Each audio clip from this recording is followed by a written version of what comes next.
हिंदू समाज में शूद्र या दलित एक ऐसा अछूत है जिसे इस समाज में जानवर से भी बदतर समझा गया है। अतीत में उनकी बस्तियों से लेकर कुएं तक अलग रहे हैं। उन्हें गांव के बाहर गंदगी में रहने और पीढ़ी दर पीढ़ी एक ही तरह का जिल्लत भरा काम करने को मजबूर किया गया है। जातिगत गालियों के बिना उनका कभी संबोधन नहीं हुआ। दलितों के साथ भेदभाव और उत्पीड़न के मामलों में भारत के हालात आज भी बहुत ज्यादा बेहतर नहीं हैं। एनसीआरबी का डेटा कहता है साल 2018 से 2020 के दौरान 1,38,000 से ज्यादा मामले दर्ज हुए हैं। और ये तो वो मामले हैं जो दर्ज हुए हैं, इनसे कई गुना ज्यादा मामले तो जातिवादी वर्चस्व के चलते या पंचायत के दबाव में दबा दिए जाते हैं। अगर वे भी सामने आ जाएं तो जाति व्यवस्था का रूप कितना घिनौना होगा हम अंदाजा भी नहीं लगा सकते। लेकिन बावजूद इसके देश के पढ़े लिखे आध्यात्मिक गुरु कहते हैं कि यह जातिवाद नहीं है, यह तो वर्गवाद है। यह तो पूरी दुनिया में है।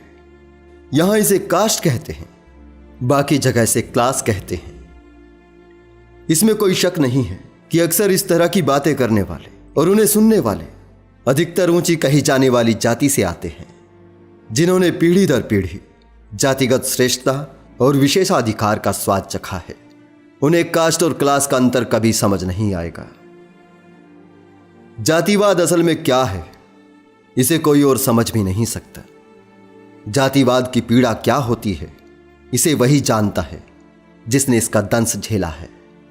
कुछ संवेदनशील लोग दूसरों की चोट देखकर उसके दर्द की कल्पना कर सकते हैं, क्योंकि कभी ना कभी हम सभी ने जिस्मानी चोट खाई है।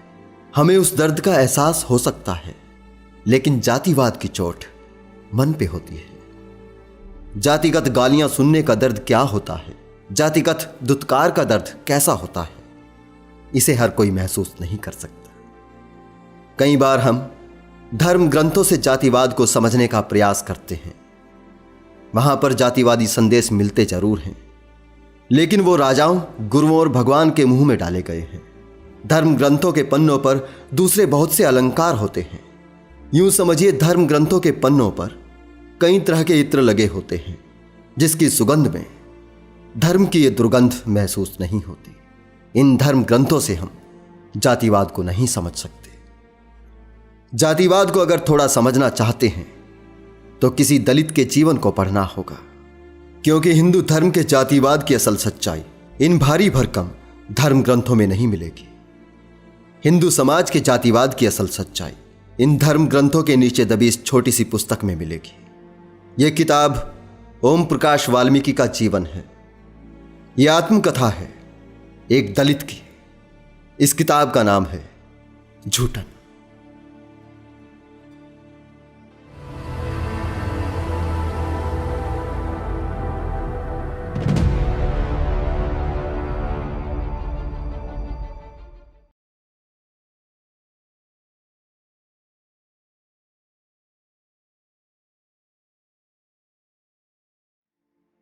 दलित जीवन की पीड़ाएं असहनीय और अनुभव दग्ध हैं। ऐसे अनुभव जो साहित्यिक अभिव्यक्तियों में स्थान नहीं पा सके। एक ऐसी समाज व्यवस्था में हमने सांसें ली है जो दलितों के प्रति असंवेदनशील, अमानवीय और बेहद क्रूर है। अपनी व्यथा कथा को शब्दबद्ध करने का विचार काफी समय से मन में था, लेकिन प्रयास करने के बाद भी सफलता नहीं मिली। कितनी ही बार लिखना शुरू किया और हर बार लिखे गए पन्ने फाड़ दिए। कहां से शुरू करूं और कैसे, यही दुविधा थी। कुछ दिन दुविधा में निकल गए। एक पंक्ति तक नहीं लिख पाया। इन अनुभवों को लिखने में कई दिक्कतें थी। तमाम कष्टों, यातनाओं, उपेक्षाओं और प्रताड़नाओं को एक बार फिर से जीना। लंबी जद्दोजहद के बाद मैंने सिलसिलेवार लिखना शुरू किया। उस दौरान गहरी मानसिक यातनाएं मैंने भोगी। स्वयं को परत दर परत उधेड़ते हुए कई बार लगा कितना दुखदाई है ये सब। लिखने के विचार पर मेरे कुछ मित्रों का कहना था कि खुद को नंगा करके आप अपने समाज की हीनता को ही बढ़ाएंगे। एक बेहद आत्मीय मित्र को भय सता रहा था। उन्होंने मुझे लिखा कि आत्मकथा लिखकर आप अपनी प्रतिष्ठा ही ना खोते। लेकिन जो सच है उसे सबके सामने रख देने में संकोच क्यों? जो ये कहते हैं हमारे यहां ऐसा नहीं होता, यानी अपने आप को श्रेष्ठ साबित करने का भाव। उनसे मेरा निवेदन है, इस पीड़ा के दंश को वही जानता है जिसने सहा है। मेरी इस व्यथा कथा में बहुत कुछ ऐसा है जो लिखा नहीं गया या मैं लिख नहीं पाया। इसे आप मेरी कमजोरी मान सकते हैं। हमारा घर चंद्रभान तगा के घेर से सटा हुआ था। उसके बाद कुछ परिवार मुसलमान जुल्हाओं के थे। चंद्रभान तगा के घेर के ठीक सामने एक छोटी सी जोहड़ी थी, जिसने चूहड़ों के बगड़ और गांव के बीच एक फासला बना दिया था। जोहड़ी का नाम डब्बोवाली था। डब्बोवाली नाम कैसे पड़ा कहना मुश्किल है। हां, इतना जरूर है कि इस डब्बोवाली जोहड़ी का रूप एक बड़े गड्ढे के समान था, जिसके एक और तगाओं के पक्के मकानों की ऊंची दीवारें थीं, जिनसे समकोण बनाती हुई झींवरों के 2-3 परिवारों के कच्चे मकानों की दीवारें थीं। उसके बाद फिर तगाओं के मकान थे। जोहड़ी के किनारे पर चूहड़ों के मकान थे, जिनके पीछे गांव भर की औरतें, जवान लड़कियां, बड़ी बूढ़ी, यहां तक कि नई नवेली दुल्हनें भी इसी डब्बोवाली के किनारे खुले में फरागत के लिए बैठ जाती थी। रात के अंधेरे में ही नहीं, दिन के उजाले में भी पर्दों में रहने वाली त्यागी महिलाएं घुंघटे काढ़े दुशाले ओढ़े इस सार्वजनिक खुले शौचालय में निर्वृत्ति पाती थी। तमाम शर्म लिहाज छोड़कर वे डब्बोवाली के किनारे गोपनीय जिस्म उघाड़ कर बैठ जाती थी। इसी जगह गांव भर के लड़ाई झगड़े गोलमेज कॉन्फ्रेंस की शक्ल में चर्चित होते थे। चारों तरफ गंदगी भरी होती थी, ऐसी दुर्गंध की मिनट भर में सांस घुट जाए। तंग गलियों में घूमते सुअर, नंग धड़ंग बच्चे, रोजमर्रा के झगड़े, बस यही था वातावरण जिसमें बचपन बीता। इस माहौल में यदि वर्ण व्यवस्था को आदर्श व्यवस्था कहने वालों को 2-4 दिन रहना पड़ जाए तो उनकी राय बदल जाएगी। उसी बगड़ में हमारा परिवार रहता था। 5 भाई, 1 बहन, 2 चाचा, एक ताऊ का परिवार। चाचा और ताऊ अलग रहते थे। घर में सभी कोई ना कोई काम करते थे, फिर भी 2 जून की रोटी ठीक ढंग से नहीं चल पाती थी। तगाओं के घरों में साफ सफाई से लेकर खेती बाड़ी, मेहनत मजदूरी सभी काम होते थे। ऊपर रात बेरात की बेगारी करनी पड़ती थी। बेगार के बदले कोई पैसा या अनाज नहीं मिलता था। बेगार के लिए ना कहने की हिम्मत किसी में नहीं थी। गाली गलौज, प्रताड़ना अलग, नाम लेकर पुकारने की किसी को आदत ही नहीं थी। उम्र में बड़ा हो तो ओ चूड़े, बराबर या उम्र में छोटा हो तो अबे चूड़े, यही तरीका था संबोधन का। छुआछूत का ऐसा माहौल कि कुत्ते, बिल्ली, गाय, भैंसों को भी छूना बुरा नहीं था। लेकिन यदि चूड़े को स्पर्श हो जाए तो पाप लग जाता था। सामाजिक स्तर पर इंसानी दर्जा नहीं था, वे सिर्फ जरूरत की वस्तु थे। काम पूरा होते ही उपयोग खत्म, इस्तेमाल करो और दूर फेंको। हमारे मोहल्ले में एक ईसाई आते थे, नाम था सेवकराम मसीही। चूहड़ों के बच्चों को घेर कर बैठे रहते थे, पढ़ना लिखना सिखाते थे। सरकारी स्कूलों में तो कोई घुसने नहीं देता था। सेवकराम मसीही के पास सिर्फ मुझे ही भेजा गया था। भाई तो काम करते थे, बहन को स्कूल भेजने का सवाल ही नहीं था। मास्टर सेवकराम मसीह के खुले, बिना कमरों, बिना टाट चटाई वाले स्कूल में अक्षर ज्ञान शुरू हुआ। लेकिन एक दिन सेवकराम मसीही और मेरे पिताजी में कुछ खटपट हो गई। पिताजी मुझे लेकर बेसिक प्राइमरी स्कूल गए, जो कक्षा 5 तक था। वहां मास्टर हरफूल सिंह थे।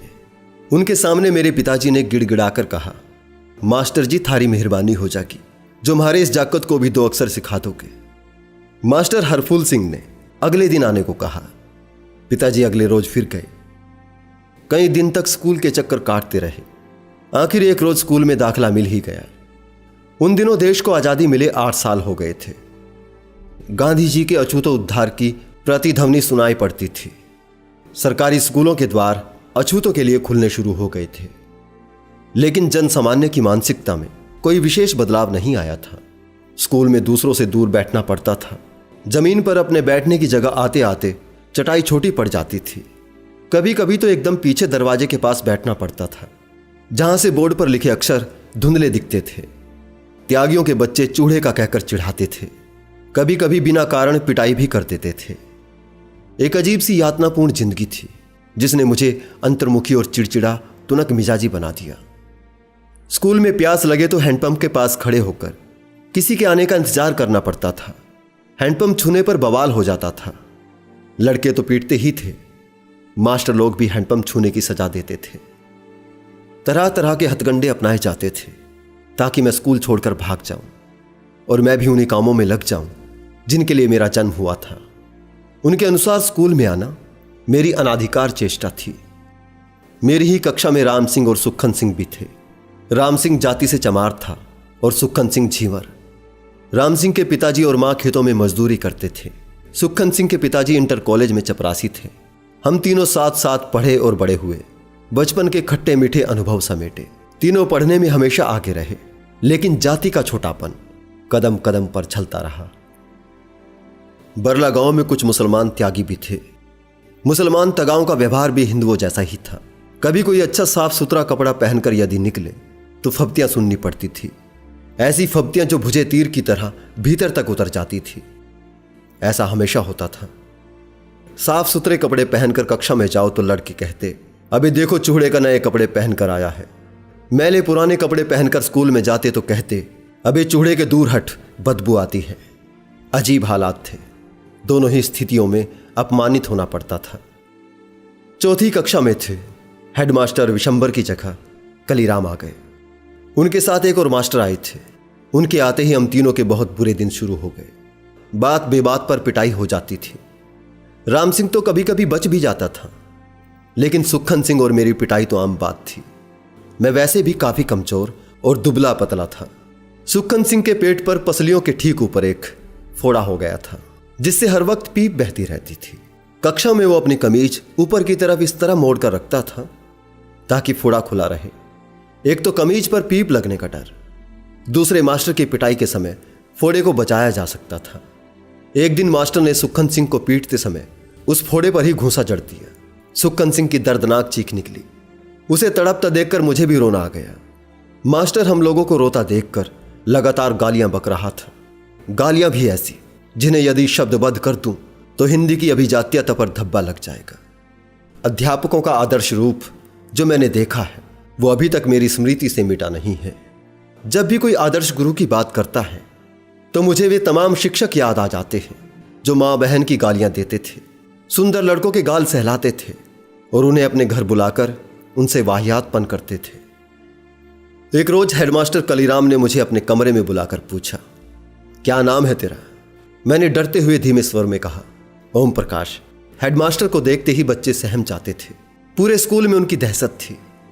हेडमास्टर ने कहा, चूड़े का है? मैंने कहा, जी। ठीक है, वो जो सामने शीशम का पेड़ खड़ा है उस पर चढ़ जा और टहनियां तोड़ के झाड़ू बना ले। पत्तों वाली झाड़ू बनाना और पूरे स्कूल को ऐसा चमका दे जैसे शीशा। तेरा तो यो खानदानी काम है, जा जल्दी से काम पे लग जा। हेडमास्टर के आदेश पर मैंने स्कूल के कमरे बरामदे साफ कर दिए। तभी वे खुद चलकर आए और बोले, इसके बाद मैदान भी साफ कर दे। लंबा चौड़ा मैदान मेरे वजूद से कई गुना बड़ा था, जिसे साफ करने से मेरी कमर दर्द करने लगी। धूल से चेहरा और सर अट गया। मुंह के भीतर धूल जम गई। मेरी कक्षा में बाकी बच्चे पढ़ रहे थे और मैं झाड़ू लगा रहा था। हेडमास्टर अपने कमरे में बैठे थे, लेकिन निगाह मुझ पर टिकी थी। पानी पीने तक की इजाजत नहीं थी। पूरा दिन मैं झाड़ू लगाता रहा। मैंने तमाम अनुभवों के बीच कभी इतना काम नहीं किया था। वैसे भी घर में भाइयों का मैं लाडला था। दूसरे दिन स्कूल पहुंचा। जाते ही मास्टर ने फिर से झाड़ू के काम पर लगा दिया। पूरे दिन झाड़ू देता रहा। मन में एक तसल्ली थी कि कल से कक्षा में बैठ पाऊंगा। तीसरे दिन मैं कक्षा में जाकर चुपचाप बैठ गया। थोड़ी ही देर बाद उनकी दहाड़ सुनाई पड़ी, अबे ओ चूहे के मादरचोद कहां घुस गया है? अपनी मां की। उनकी दहाड़ सुनकर मैं थर थर कांपने लगा। एक त्यागी लड़के ने चिल्लाकर कहा, मां साहब वो बैठा है कोने में। हेडमास्टर ने लपक कर मेरी गर्दन दबोच ली। उनकी उंगलियों का दबाव मेरी गर्दन पर बढ़ रहा था, जैसे कोई भेड़िया बकरी के बच्चे को दबोच कर उठा लेता है। क्लास से बाहर खींचकर उसने मुझे बरामदे में ला पटका। चीख कर बोले, जा लगा पूरे मैदान में झाड़ू, नहीं तो गांड में मिर्ची डाल के स्कूल से बाहर काट दूंगा। भयभीत होकर मैंने 3 दिन पुरानी वही शीशम की झाड़ू उठा ली। मेरी तरह ही उसके पत्ते भी सूख कर झड़ने लगे थे। सिर्फ बची थी पतली पतली टहनियां। मेरी आंखों से आंसू बहने लगे। रोते रोते मैदान में झाड़ू लगाने लगा। स्कूल के कमरों की खिड़की दरवाजों से मास्टरों और लड़कों की आंखें छिपकर तमाशा देख रही थी। मेरा रोम रोम यातना की गहरी खाई में लगातार गिर रहा था। मेरे पिताजी अचानक स्कूल के पास से गुजरे। मुझे स्कूल के मैदान में झाड़ू लगाता देखकर ठिठक गए। बाहर से ही आवाज देकर बोले, मुंशी जी, यो क्या कर रहे हो? वे प्यार से मुझे मुंशी जी कहा करते थे। उन्हें देखकर मैं फपक पड़ा। वे स्कूल के मैदान में मेरे पास आ गए। मुझे रोता देखकर बोले, मुंशी जी रोते क्यों हो? ठीक से बोलो, क्या हुआ है? मेरी हिचकियां बंद गई थी। हिचक हिचक कर पूरी बात पिताजी को बता दी कि 3 दिन से रोज झाड़ू लगवा रहे हैं, कक्षा में पढ़ने भी नहीं देते। पिताजी ने मेरे हाथ से झाड़ू छीनकर दूर फेंक दी। उनकी आंखों में आग की गर्मी उतर आई थी। हमेशा दूसरों के सामने तीर कमान बने रहने वाले पिताजी की लंबी लंबी मूछें गुस्से में फड़कने लगी। वो चीखने लगे, कौन सा मास्टर है वो द्रोणाचार्य की औलाद जो मेरे लड़के से झाड़ू लगवावे है? पिताजी की आवाज पूरे स्कूल में गूंज गई, जिसे सुनकर हेडमास्टर के साथ सभी मास्टर बाहर आ गए। कलीराम हेडमास्टर ने गाली देकर मेरे पिताजी को धमकाया, लेकिन पिताजी पर धमकी का कोई असर नहीं हुआ। उस रोज जिस साहस और हौसले से पिताजी ने हेडमास्टर का सामना किया, मैं उसे कभी भूल नहीं पाया। कई तरह की कमजोरियां थी पिताजी में, लेकिन मेरे भविष्य को जो मोड़ उस दिन उन्होंने दिया, उसका प्रभाव मेरी शख्सियत पर पड़ा।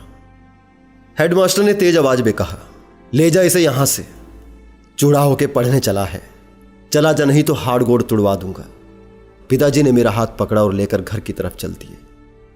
जाते जाते हेडमास्टर को सुनाकर बोले, मास्टर हो इसलिए जा रहा हूं, पर इतना याद रखिए मास्टर, यो चूड़ेगा यहीं पढ़ेगा, इसी मदरसे में। यो ही नहीं, इसके बाद और भी आवेंगे पढ़ने को।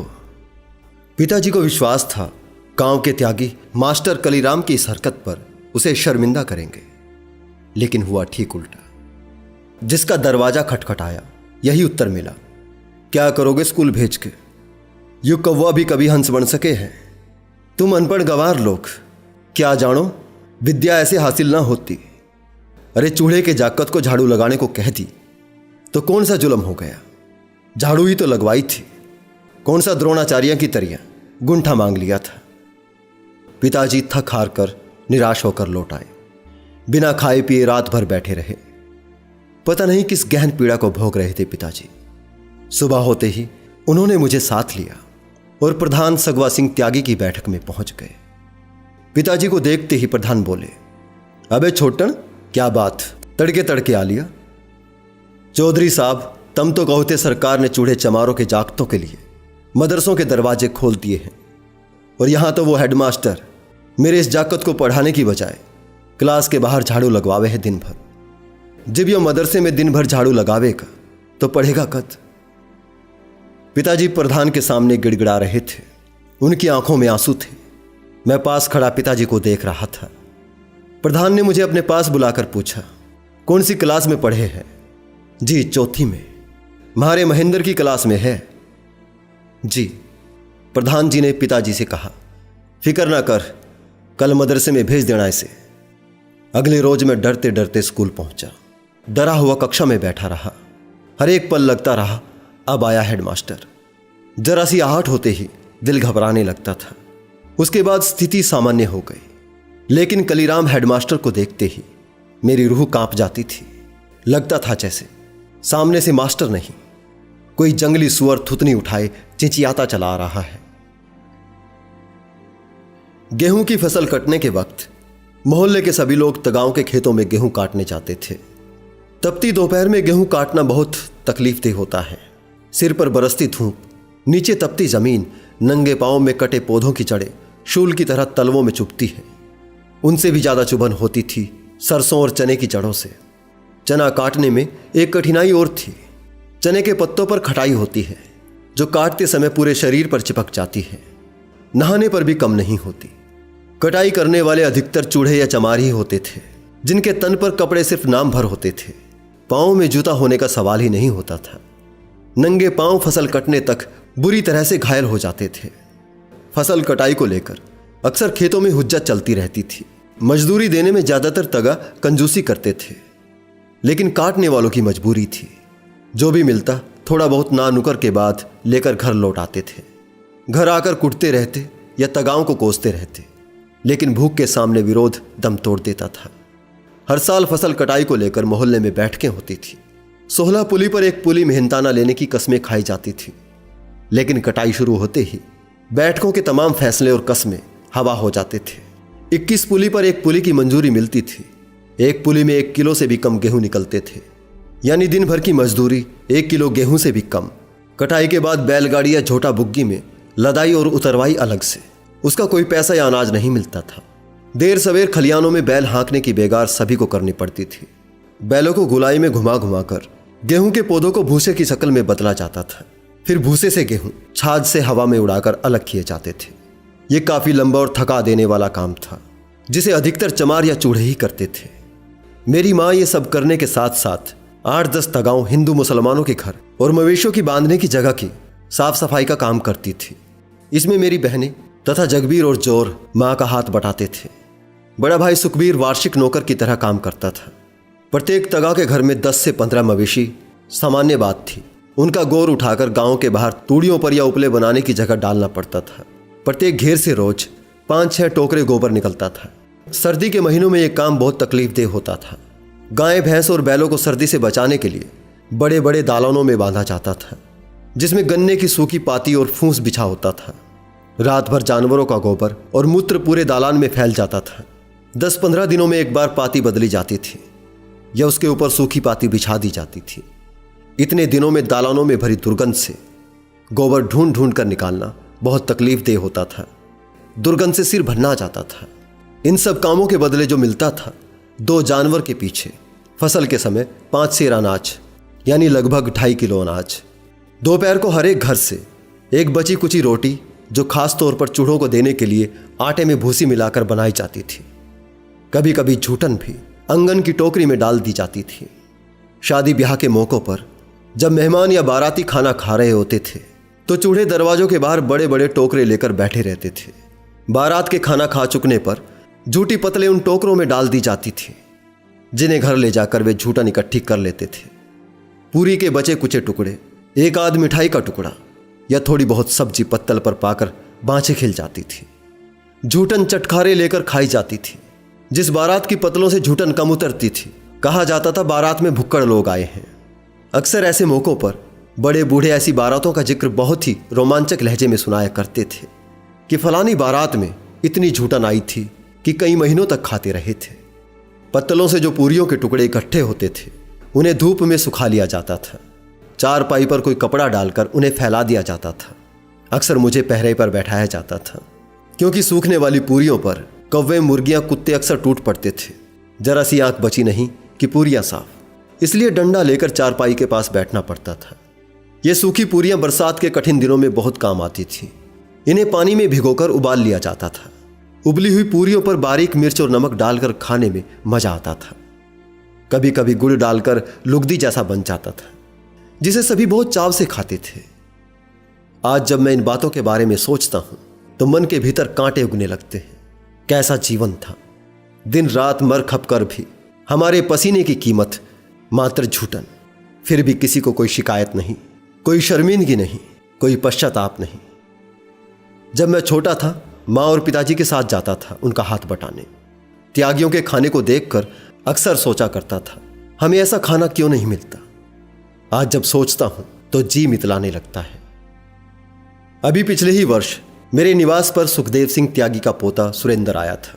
किसी इंटरव्यू के सिलसिले में गांव से मेरा पता लेकर आया था। वो रात में रुका। मेरी पत्नी ने उसे यथासंभव अच्छा खाना खिलाया। खाना खाते खाते वो बोला, भाभी जी, आपके हाथ का खाना तो बहुत जायकेदार है। हमारे घर में तो कोई ऐसा खाना नहीं बना सकता। उसकी बात सुनकर मेरी पत्नी तो खुश हुई, लेकिन मैं काफी देर विचलित रहा। बचपन की घटनाएं स्मृति का दरवाजा खटखटाने लगी। सुरेंद्र तब पैदा भी नहीं हुआ था। उसकी बड़ी बुआ यानी सुखदेव सिंह त्यागी की लड़की की शादी थी। उनके यहां मेरी मां सफाई करती थी। शादी से 10-12 दिन पहले से सुखदेव सिंह त्यागी के घर आंगन से लेकर बाहर तक अनेक काम किए थे। बेटी की शादी का मतलब था गांव भर की इज्जत का सवाल, कहीं कोई कमी न रह जाए। गांव भर से चारपाइयां ढो ढोकर जनवासे में इकट्ठी की पिताजी ने। बारात खाना खा रही थी। मां टोकरा लिए दरवाजे के बाहर बैठी थी। मैं और मेरी छोटी बहन माया मां से चिपटे बैठे थे। इस उम्मीद में कि भीतर से जो मिठाई और पकवानों की महक आ रही है वो हमें भी खाने को मिलेगी।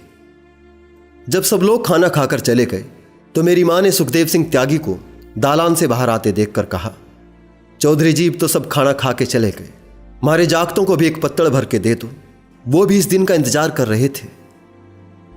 सुखदेव सिंह ने झूठे पत्तलों से भरे टोकरी की तरफ इशारा करके कहा, टोकरा भर तो झुटन ले जा रही है, ऊपर से जागतों के लिए खाना भी मांग रही है।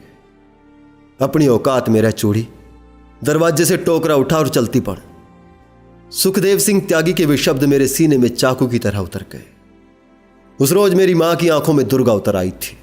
मां का वैसा रूप मैंने पहली बार देखा था। मां ने टोकरा वहीं बिखेर दिया।